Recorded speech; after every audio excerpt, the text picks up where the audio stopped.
تمام حضرات ایک بار درود پاک پڑھ لیجئے۔ بسم اللہ الرحمن الرحیم۔ السلام علیکم ورحمۃ اللہ وبرکاتہ۔ درود پاک کا ایک بہت ہی خوبصورت واقعہ ہے کہ حضرت ابی بن کعب رضی اللہ تعالیٰ عنہ سے مروی ہے کہ انہوں نے عرض کیا، یا رسول اللہ صلی اللہ تعالیٰ علیہ وآلہ وسلم، میں تو آپ صلی اللہ علیہ وآلہ وسلم پر بہت زیادہ درود شریف پڑھتا ہوں، آپ صلی اللہ علیہ وآلہ وسلم بتا دیجئے کہ دن کا کتنا حصہ درود خوانی کے لیے مقرر کر دوں؟ تو نبی کریم صلی اللہ تعالیٰ علیہ وآلہ وسلم نے فرمایا کہ تم جس قدر چاہو مقرر کر لو۔ حضرت ابی بن کعب رضی اللہ تعالیٰ عنہ نے عرض کیا کہ دن رات کا چوتھائی حصہ درود خوانی کے لیے مقرر کر لوں؟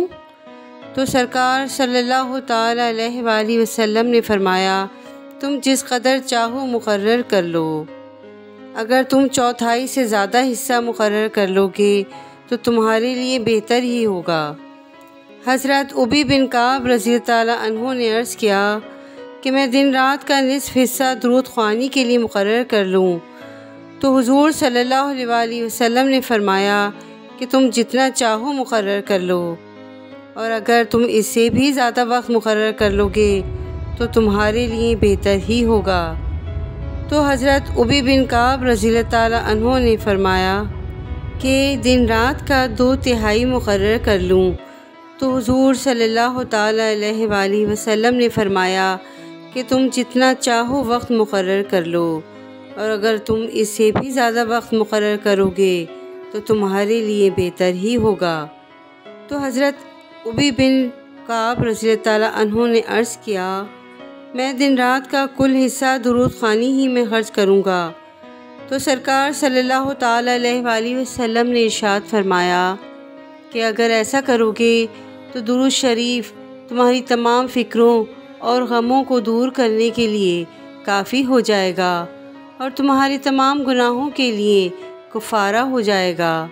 سرکاری مدینہ صلی اللہ تعالیٰ علیہ وآلہ وسلم پر درود و سلام پڑھتے رہنے کے سبب اگر دعا کا وقت نہ بھی ملے تو ساری حاجتیں خود ہی برآتی ہیں، کیونکہ درود خود دعا ہے، اور دعا بھی پیارے حبیب صلی اللہ تعالیٰ علیہ وآلہ وسلم کے حق میں یقیناً آقائے نامدار صلی اللہ تعالیٰ علیہ وآلہ وسلم کے درجات بلند تر ہیں۔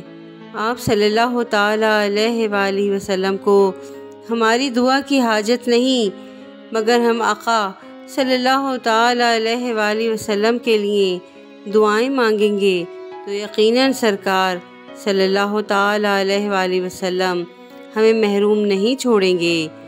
دستور ہے کہ اگر کسی رئیس اور مالدار آدمی کو کوئی غریب آدمی تحفہ دے، اگرچہ وہ شخص مالدار ہی کیوں نہ ہو اور اسے کوئی حاجت مند بھی نہیں، لیکن پھر بھی وہ قبول کر کے اس کا بہتر بدلہ دینے کی صحیح کرتا ہے، تو ہم گناہگار صلی اللہ تعالیٰ علیہ وآلہ وسلم کی بارگاہ اقدس میں درود و سلام کا گلدستہ بطور تحفہ پیش کریں، پھر سرکار صلی اللہ تعالیٰ علیہ وآلہ وسلم کے کرم سے ہمارے بگڑے کام کیوں نہ سنور جائیں۔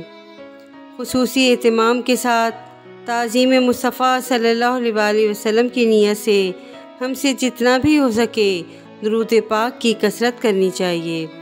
سبحان اللہ، سبحان اللہ، سبحان اللہ۔ واقعہ پسند آئے تو پلیز میرے چینل کو لائک اینڈ سبسکرائب ضرور کیجیے گا۔ جزاک اللہ خیراً کثیرا۔